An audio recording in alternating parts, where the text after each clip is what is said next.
Tahukah kamu, mungkin banyak di antara kamu pernah berpikir bahwa PBB tidak ada gunanya. Katanya menjaga perdamaian, tapi mengapa PBB tidak memberikan sanksi tegas kepada Israel atas pembantaian yang dilakukan olehnya terhadap rakyat Palestina?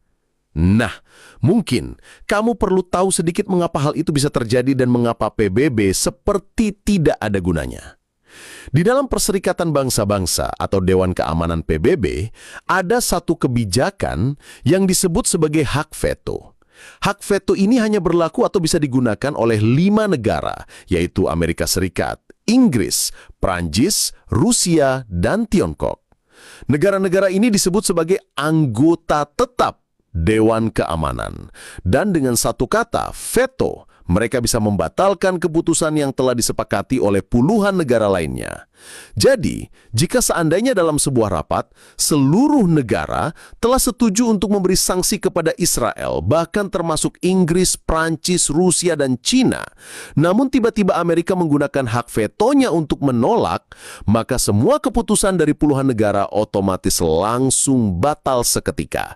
Seakan-akan, rapat selama berjam-jam sebelumnya di PBB tidak pernah terjadi dan semua suara dari puluhan negara dianggap tidak pernah ada.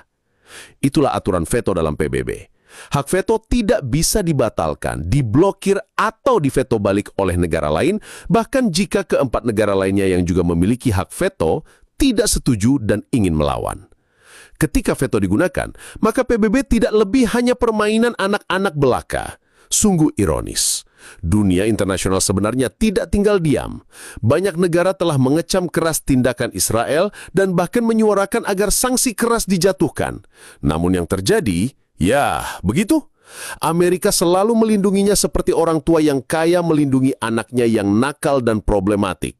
Bahkan sejak tahun 1972, Amerika telah menggunakan hak vetonya lebih dari 45 kali hanya untuk melindungi Israel dari kecaman dan sanksi internasional. Namun, melihat ini membuat kita teringat hukum di negeri ini, terutama dalam sidang kasus Tom Lembong. Selama proses persidangan, berbagai laporan jurnalistik independen dan analisis para ahli telah mengungkap kejanggalan demi kejanggalan dalam dakwaan. Fakta-fakta di ruang sidang justru memperkuat posisi Tom, tapi semua itu diabaikan dan tiba-tiba diputuskan Tom Lembong dipenjara 4 tahun. Seolah-olah 23 sidang yang telah digelar sebelumnya tidak pernah ada, seolah-olah bukti dan logika tak diberi ruang dalam proses peradilan. PBB dan hukum sebenarnya bukan tidak berguna, namun sudah tidak adil sejak dalam struktur. Mereka juga dibuat untuk dominasi dan melindungi dirinya sendiri. Kamu boleh protes, kamu boleh tidak